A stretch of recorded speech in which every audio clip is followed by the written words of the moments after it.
Hiya, Katie Louise from Complete Package Marketing here, embracing the webcam like I said that I would. Obviously, for those of you that know me, this isn't my favourite medium, as you can see by my red cheeks, but obviously I have to embrace it as it's up and coming, and you're more likely to watch this video than you are to click on any of my other posts. I wanted to talk to you today about sales calls. I had quite a funny day with sales calls today. There's an advantage to being a marketer in the fact that I can sort of turn around and offer my own services, and it either gets people quickly off the phone or they would like to referrals, they sort of refer me on to other people. However, I had a really uncomfortable sales call today, which I found quite funny, and I wanted to share with you as I thought it might be quite helpful in your own businesses if you use sales calls too. So the sales call that I received today was from a marketing company, quite a well-known one. It was a nice guy that phoned me. He was lovely.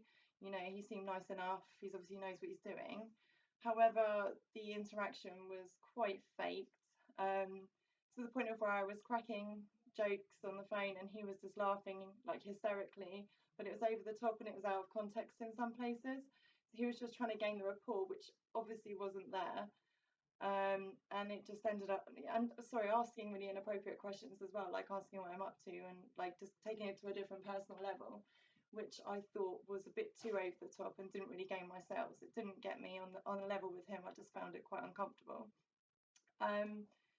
Another mistake that they made was that they were really poorly researched. They obviously hadn't even looked at the website before. They'd just picked my name off a database. To the point, like I said, they were a marketing company and they didn't know what I did, despite the fact that there's Complete Package Marketing. The marketing's in my business name. My other favourite calls that I get are things like PPI and car accident calls, where I've never had PPI and I haven't had a car accident, so why they're calling me I don't know, and it's just uncomfortable. You know, I don't think that these calls are helpful. It doesn't, you know, it kind of gives a bad name to the rest of the marketers, because then when somebody makes a genuine call, you're not so likely to talk to them, and that's unfortunate because sometimes I think these calls do make a difference. But they had no idea how long my business was running, or what I offer, which I think before you do make any of these calls, or before you do directly contact a company, you should definitely know just these small facts, and all it takes is going on their research or going on their social media. The follow-on email which I received had a record number of typos and ill grammar. It was quite funny. I won't read it out because you'll probably guess which marketing company it is. But yeah, the grammar was ridiculous. You know, I'm not going to give my business across to an agency that is obviously not able to put across decent copy, that isn't able to articulate themselves well, because it doesn't look good on my business. So why I would give that to somebody else, I don't know. The other thing which I think people can take away as well is that they put a limited time discount, but they did put it for an unspecified time, which is the most ridiculous thing. And it also shows a bit of desperation. So they said to me, oh, this is for a limited time only, so contact us straight away. You should always put an end date in there. You should always stick to that end date as well. And you should always give a call to action. You should always say call now or email now or act now. You know, it's just something that it's like base level marketing. Everybody knows to do that. You don't just give an indefinite, oh, it's a limited time. You just know that it's not real, that it's fake. The other thing that I wanted to discuss, which I thought could be useful for your businesses, is that there's two marketing techniques that come from social psychology. So, I don't know if a lot of people know this, but actually I majored in psychology. So I use a lot of my psychology education in marketing, which is really useful because a lot of the concepts are there, you know, and are really, really helpful. They're really effective. So the two that they use, which are my favourite, and this particular bloke used the door in the face technique, which is actually where they make quite a large request. So he said, oh, sign up to this package. This is what I've got to offer you, blah, blah, blah, blah, blah, this, and this.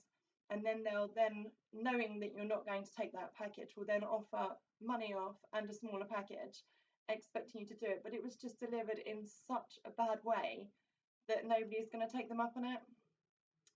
It's really unfortunate, but you can use that effectively in the right way if you know what you're doing.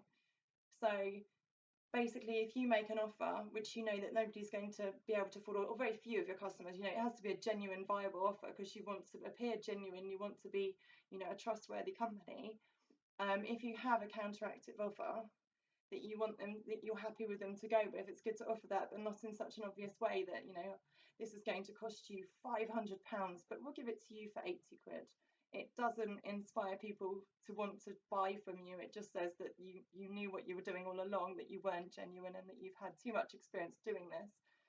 The second technique is the foot in the door technique, which is where you work a person up to accepting a larger offer. So at first you'll offer them little bits which are affordable. So you'd say, we can offer you just to do your SEO for this cost. Oh, and also if you add on to this, like a bolt on, if you add on to this package this, and you slowly work your way up till they have the bundle that you wanted them to have in the first place. That's a really effective technique sometimes too, but I've also seen that one abused.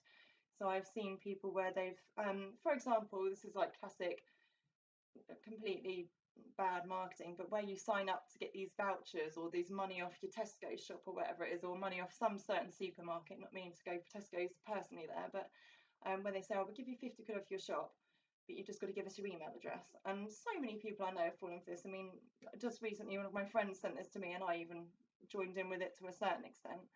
But when they say, right, so give us your email address, now you have to invite X number of friends, now you have to also sign up to these deals, now you have to do this, that and the other. Not a good way of using a technique, but if you use it effectively, if you know what you're doing, you can use that technique, and it does actually come across with great cross-selling and upselling. So really that's all I want to do today. I'm kind of getting a bit more comfortable with my webcam, and just really want to give you a little bit of help with your sales calls if you use them in your business.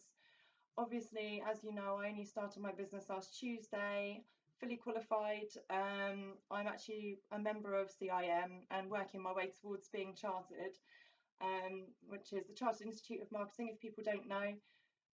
My qualification was a CAM diploma in digital marketing, so my specialism is digital marketing, but I do all sorts of marketing as well. I absolutely love events, I love networking, I love mingling. So anything really that I can do for your business, please contact me, and I'd be more than happy to discuss prices. Any likes or shares would be greatly appreciated, because even though I'm a marketer myself, the only way that these things work is by getting yourself out there. To get out there is very difficult. Facebook has reduced reach. So any help that I can get, I'd really appreciate. Thank you.